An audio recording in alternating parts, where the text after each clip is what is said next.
আসসালামু আলাইকুম। আপনারা দেশ বিদেশে যারা আছেন আপনারা আশা করি ভালো আছেন। ভালো থাকার কামনা করি, আল্লাহর কাছে প্রার্থনা করি আপনারা শরীর সুস্থতা আল্লাহ পাককে দান করুন, ভালো রাখার কামনা করি।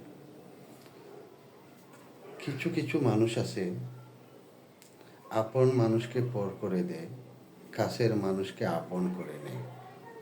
আপন মানুষ যদি কেউ গরিব থাকে তাকে দূর করে অন্য একজনকে কাছে টেনে নেয়। এটা আমাদের জগৎ সংসারে চলতেছে।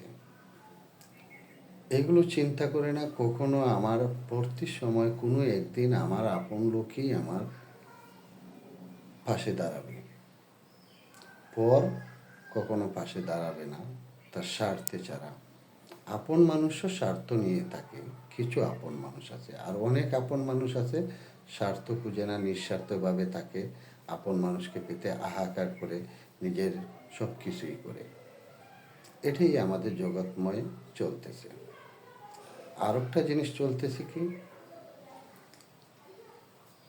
মানুষকে ঘৃণা করা, মানুষকে অবহেলা করা, মানুষকে ভালোবেসে ফেলে দেওয়া, ছুঁড়ে ফেলে দেওয়া, মন ভেঙে দেওয়া, এগুলো কিন্তু আল্লাহ পাক সহ্য করতে পারবে না। যদি বলে সে একজনকে ভালোবেসে কাঁদিয়ে সে সুখী হয়ে গেছে, তাহলে সে ভুল করে ফেলছে। কিন্তু আল্লাহ পাক কখনো তাকে মাফ করবে না পবিত্র জবান দিয়ে যদি কেউ ভালোবাসে। আর বিশ্বাসটা হলো মানুষের সব কিছু হৃদয়ের মাঝে থাকতে হয়, হৃদয়ের ভিতরে গভীরের মাঝে।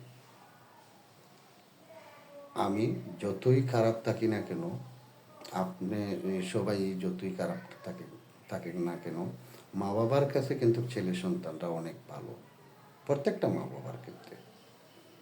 কিন্তু এর জন্য বলি, মা বাবাকে প্রাধান্য দেন, মা বাবার কাছে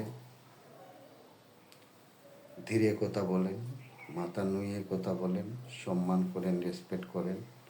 আশা করি আপনারাও আল্লাহর কাছে ভালো কিছু পাবেন। এটাই ছিল আমার কথা।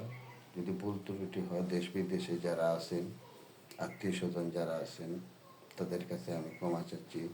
দেশ বিদেশের যারা আছে তাদের কাছে আমি ক্ষমা চাচ্ছি। আমার কথার মাঝে যদি ভুল ত্রুটি হয় আপনারা ক্ষমা দৃষ্টিতে দেখবেন। আল্লাহ হাফিজ, ভালো থাকেন, সুস্থ থাকেন। এই ছিল আমার কথাগুলো।